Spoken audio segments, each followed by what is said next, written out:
Bom dia, boa tarde ou boa noite, conforme seja o horário que estejam me ouvindo.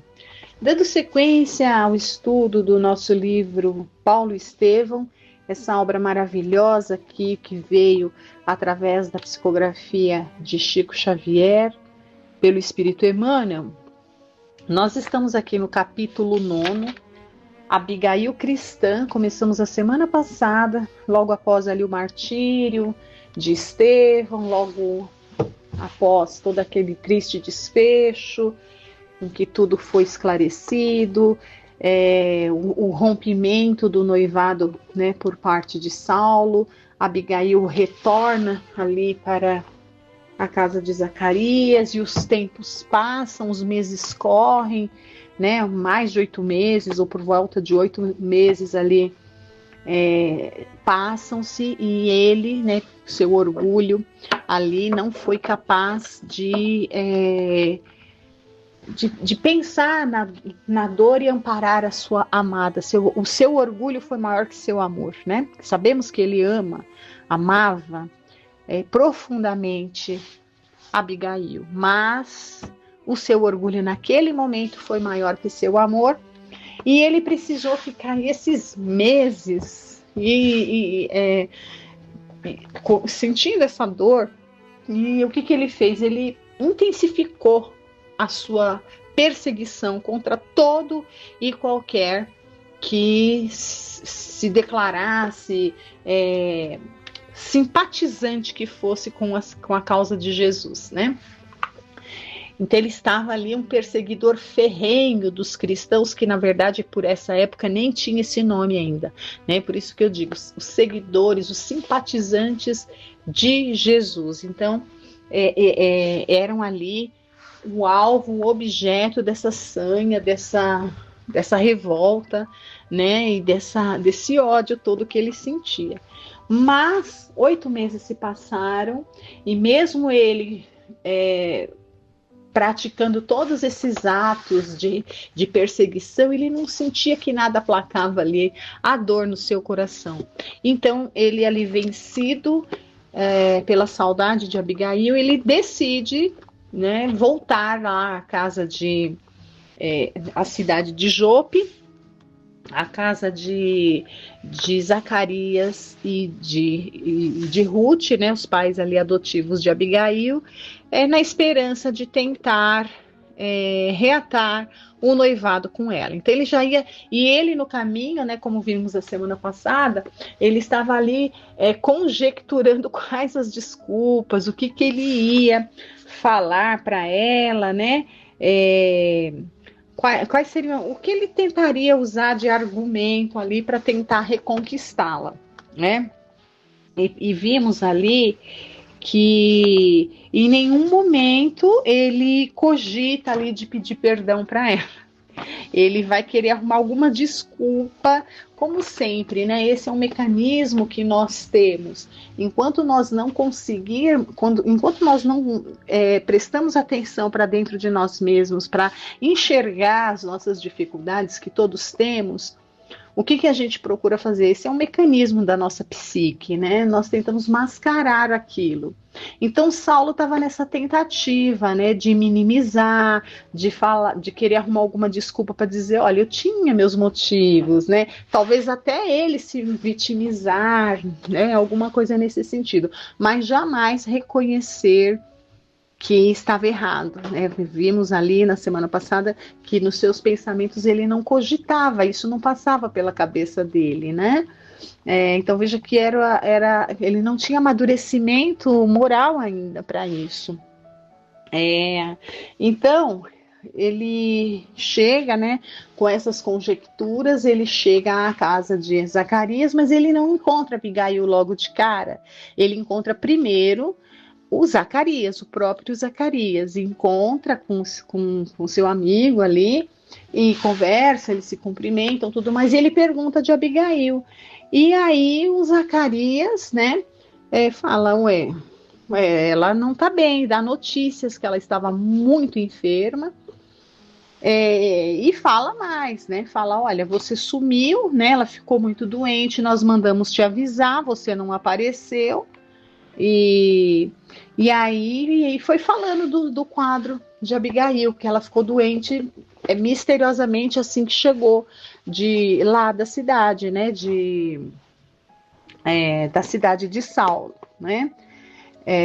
Aonde foi, onde seu irmão foi martirizado. Só que ela não contou nada dos episódios, ela não contou para os seus pais que ela encontrou o irmão, ela não contou nada, ela guardou tudo ali para ela, né? Como ela havia prometido para Saulo, que ela jamais falaria, que isso era uma coisa tão íntima e tão dolorosa que não tinha por que falar, né? E ele não, acho que não acreditou. Tanto que ele duvida não, ele fica muito ressabiado e pergunta para Zacarias o que foi que ela contou.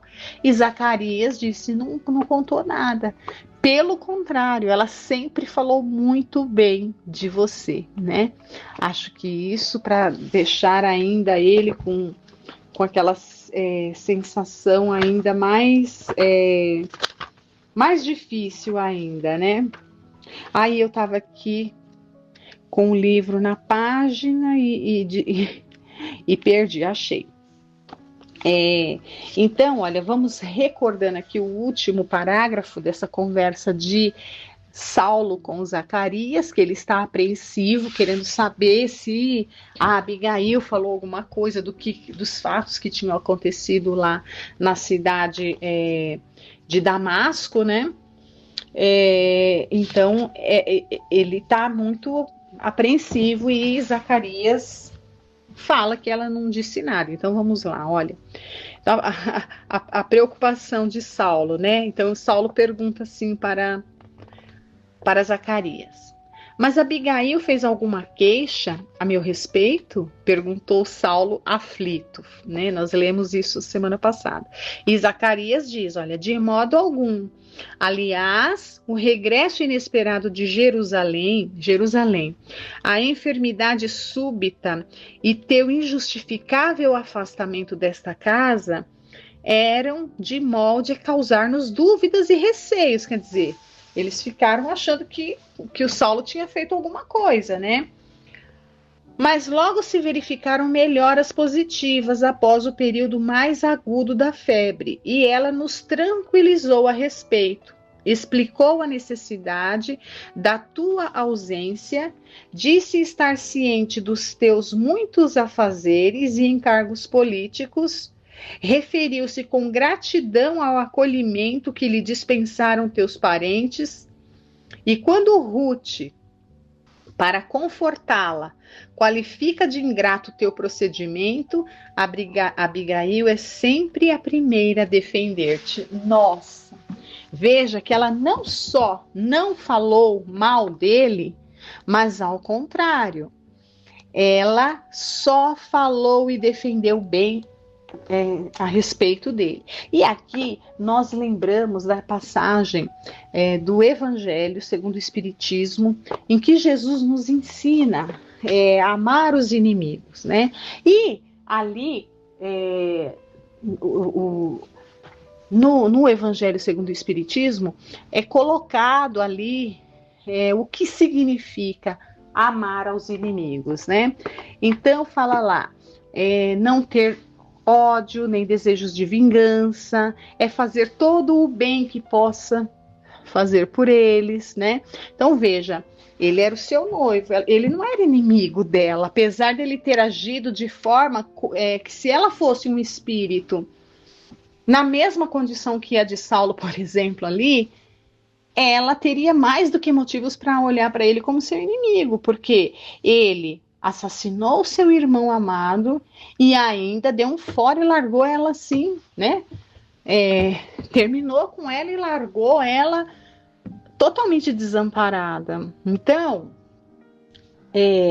se aos olhos do mundo, ela, em tese, poderia dizer que teria motivos para enxergar nele um inimigo, né?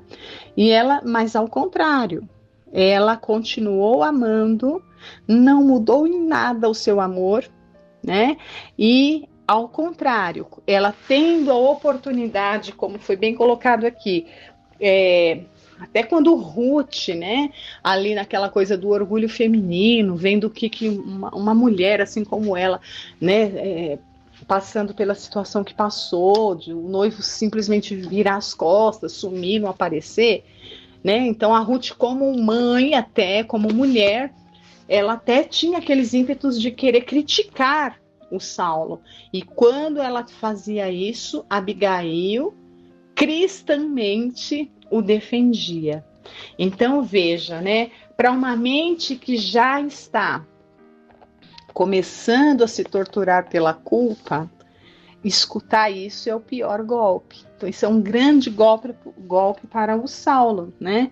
Porque o violento, ele sofre muito menos com revide, né?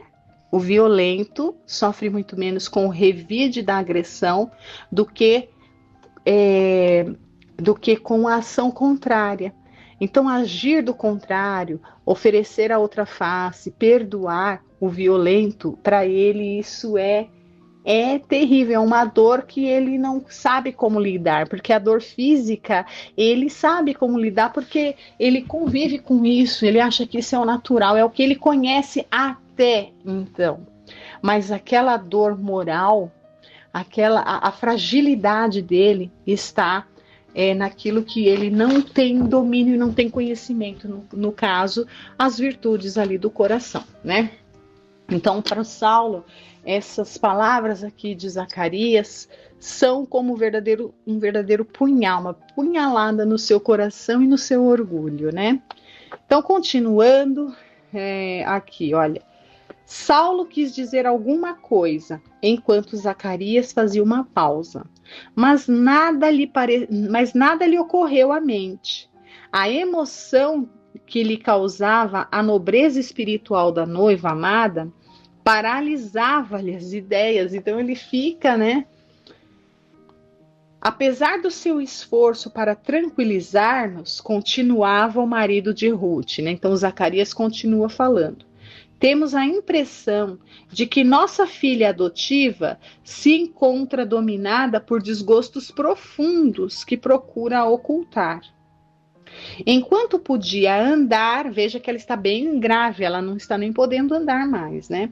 Enquanto podia andar, visitava os pessegueiros à mesma hora em que costumava fazê-lo contigo. A princípio, minha mulher surpreendeu-a chorando nas sombras da noite, mas em vão procuramos sondar a causa de seus íntimos padecimentos. O único motivo que alegava era justamente o da enfermidade. Veja que ela puxou tudo para ela, num momento ela atribuiu culpa alguma a Saulo, né? Que começava a minar-lhe o organismo. Mais tarde, estagiou uma semana por aqui um pobre velho chamado Ananias. Prestemos atenção aqui neste nome. Deu-se então um fato estranho. Abigail encontrou-o em casa dos nossos rendeiros e todas as tardes detinha-se a ouvi-lo horas a fio, manifestando daí para cá muita fortaleza espiritual. Ao despedir-se, o pobre mendigo deu-lhe como lembrança alguns pergaminhos com os ensinamentos do famoso carpinteiro de Nazaré. Oh, meu Deus, né? Do carpinteiro, atalhou Saulo, evidentemente contrariado. E depois tornou-se dedicada leitora do chamado Evangelho dos Galileus. Olha como era o nome que eles davam à época, né? Evangelho dos Galileus. Consideramos a conveniência de afastá-la de semelhante novidade espiritual, mas Ruth ponderou ser essa agora a sua única distração, quer dizer, ela estava tão alquebrada, né, que era a única coisa que estava trazendo um ânimo para ela. Com efeito, desde que começou a falar no discutido Jesus Nazareno, observamos que Abigail se enchera de profundas consolações. E o fato é que não mais a vimos chorar, embora se lhe não apagasse do semblante abatido a dolorosa expressão de amargura e melancolia. Sua conversão, daí por diante, parece haver adquirido inspirações diferentes. A dor transformou-se-lhe em confortadora expressão de alegria íntima e fala a teu respeito com um amor cada vez mais puro. Dá a impressão de haver descoberto nos misteriosos escaninhos da alma a energia de uma vida nova. Que palavras para os ouvidos de Saulo, não? Depois de um suspiro, Zacarias terminava, e vai continuar então aqui o Zacarias, veja. E contudo, a mudança não alterou a marcha da enfermidade que a devora devagarinho. Dia a dia, vemo-la inclinar-se para o túmulo, como flor que tomba do hastil ao sopro do vento forte. Saulo experimentava indisfarçável angústia. Penosa emoção revolvia-lhe a alma generosa e sensível. Como definir-se? Esmagavam-lhe o espírito amargurosas interrogações. Quem era, afinal, aquele Jesus que o topava em toda parte?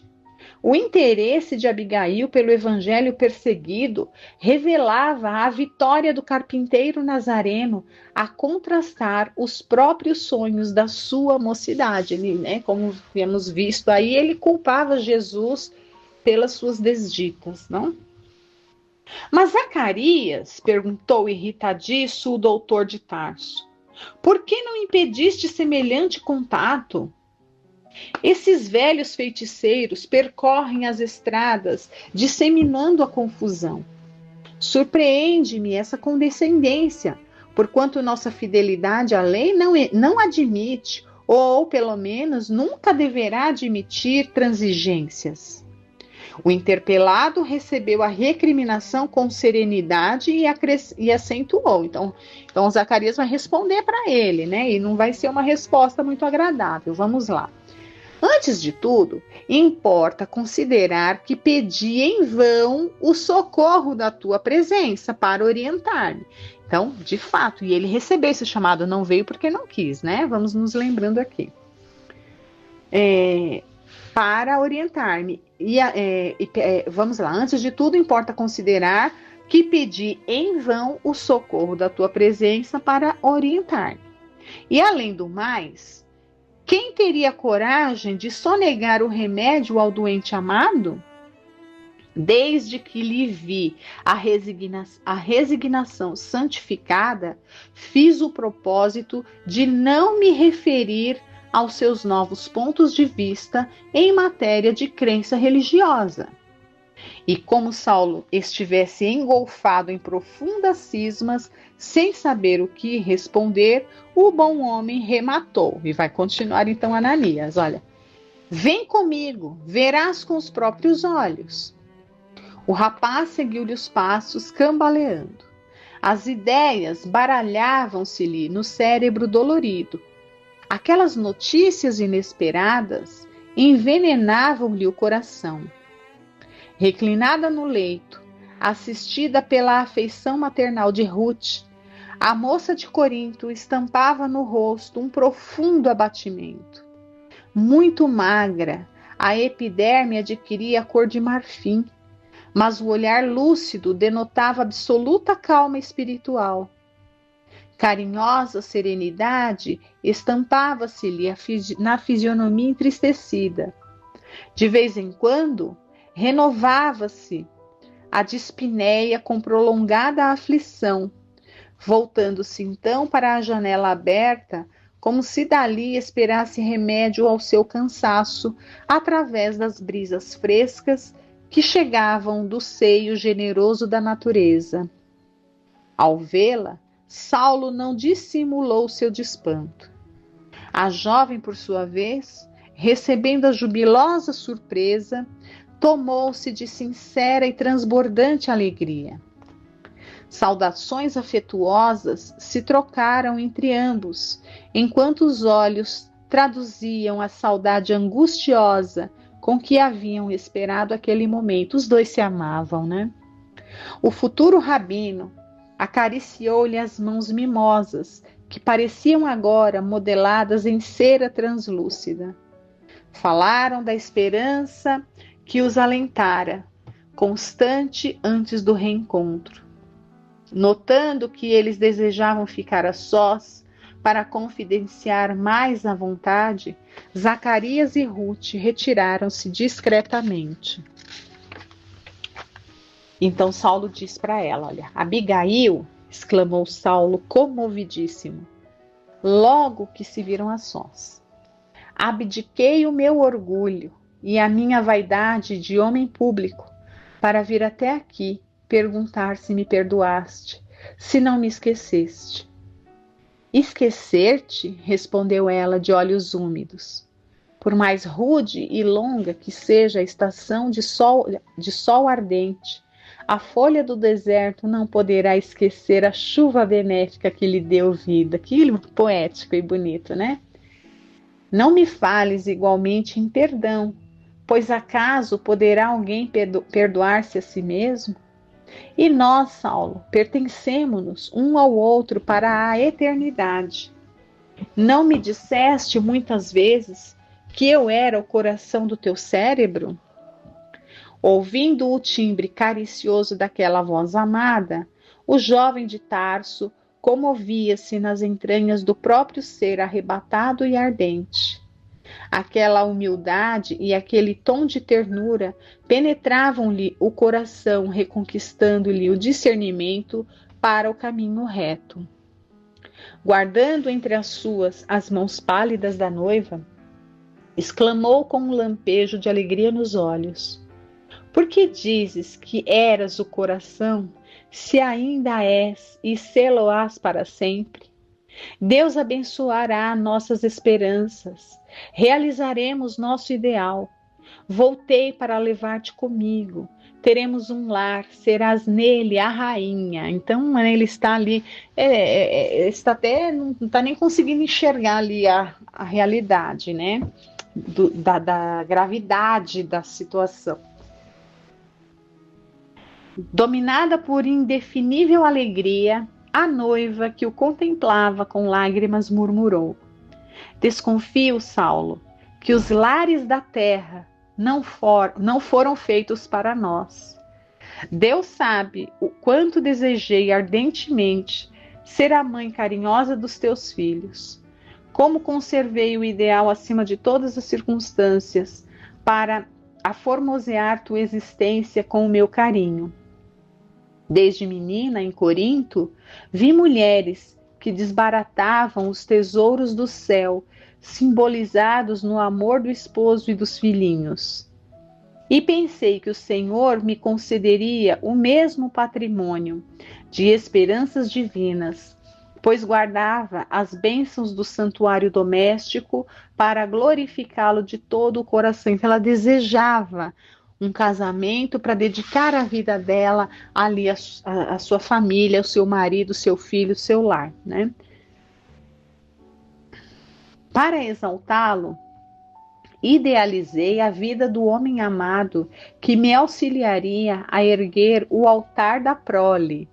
E assim que me chegaste, organizei vastos planos de uma vida santa e venturosa, na qual pudéssemos honrar a Deus. Saulo escutava comovido. Nunca lhe observara tamanha largueza de raciocínio e lucidez naquele tom de ternura tranquila. Mas o céu, prosseguiu resignada, então ela continua, né? Retirou-me as possibilidades de semelhante ventura na terra. Nos meus primeiros dias de solidão, visitava os lugares ermos, como a procurar-te, requisitando o socorro do teu afeto. Os pessegueiros de nossa predileção pareciam dizer que nunca mais voltarias. A noite amiga aconselhava-me a esquecer. O luar que me ensinaste a bem querer agravava as minhas recordações e amortecia as minhas esperanças.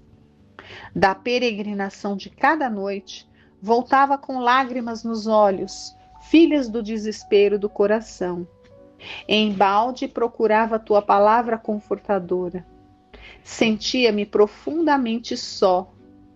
Para lembrar a seguir tuas advertências, recordava que me chamaste a atenção a última vez que nos encontramos para a amizade de Zacarias e de Ruth. É verdade que não tenho outros amigos mais fiéis e generosos que eles. Entretanto, não lhes poderia ser mais pesada na vida, além do que sou. Evitei, então, confiar-lhes minhas angústias. Então, veja, era um espírito realmente de um outro nível, né? Porque ela não só preservou Saulo, como ela também quis preservar os seus amigos fiéis, ali, seus pais adotivos, não quis colocar suas preocupações sobre eles, né? Então ela guardou tudo para ela. Nos primeiros meses da tua ausência, amarguei sem consolo a minha grande desdita.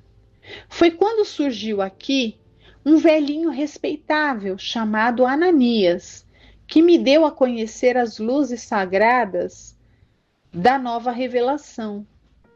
Conheci a história do Cristo, o Filho de Deus vivo. Devorei o seu evangelho de redenção, edifiquei-me nos seus exemplos. Desde essa hora, compreendi-te melhor, conhecendo a minha própria situação. Súbito acesso de tosse cortou-lhe a narrativa. Então ela começou a falar de Jesus, ficou emocionada e começou a tossir, né? As palavras da noiva caíam-lhe no coração como gotas de fel. Nunca esperara dor moral tão aguda. Verificando a sinceridade natural, o carinho doce daquelas confissões, sentia-se pungido nos acerbos remorsos. Como pudera abandonar assim a escolhida de sua alma, olvidando-lhe a fidelidade e o amor? Então, ele já está, né, os processos de culpa, né, de autoculpa, estão se intensificando aqui sobre ele. Onde encontrara tamanha dureza de espírito para esquecer deveres tão sagrados?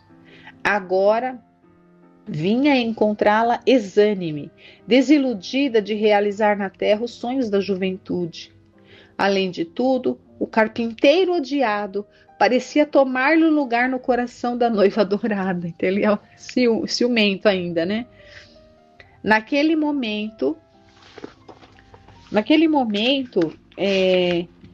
não experimentava apenas o desejo de lhe arrasar a doutrina e os adeptos, mas sentia ciúmes dele na alma caprichosa, né? De que poderes podia dispor o Nazareno obscuro e martirizado na cruz para conquistar os sentimentos mais puros da noiva carinhosa? Abigail, disse comovido, abandona as ideias tristes que poderiam envenenar os sonhos da nossa mocidade. Não te entregues a ilusões. Renovemos nossas esperanças. Breve estarás restabelecida. Sei que me perdoaste a morte do teu irmão, e minha família te receberá em Tarso com júbilos sinceros. Seremos felizes, muito felizes. Seus olhos pareciam pairar numa região de sonhos deliciosos, procurando reavivar no coração amado os seus projetos de felicidade terrena. Ela, porém, misturando sorrisos e lágrimas, acrescentava: francamente, querido, eu também desejaria reviver, ser tua, entretecer teus sonhos de juventude, inventar estrelas para o céu da tua existência. Tudo isso constitui meu ideal de mulher. Ah, se pudesse, buscaria os teus parentes com amor. Haveria de conquistá-los para o meu coração ao preço de um grande afeto. Mas pressinto que os planos de Deus são diferentes no que concerne aos nossos destinos. Jesus chamou-me para a sua família espiritual. E nós vamos terminar por aqui. Esse diálogo vai continuar. Semana que vem nós continuaremos, né? E vejam, né? Ela se sente ali tocada, consolada. E Saulo, a partir de agora, esse seu momento de revolta, nós vamos ver como que isso vai ficar dentro dele. Espero que vocês estejam gostando dessa história real, né? Esse relato maravilhoso dessas vidas ali ao tempo ali, logo após, nos 3 primeiros séculos após a crucificação de Jesus, né? A história dessas vidas ali, desses cristãos primitivos, né? E fiquemos então acompanhando. Na próxima semana estaremos aqui. Fiquem com Deus. Boa noite.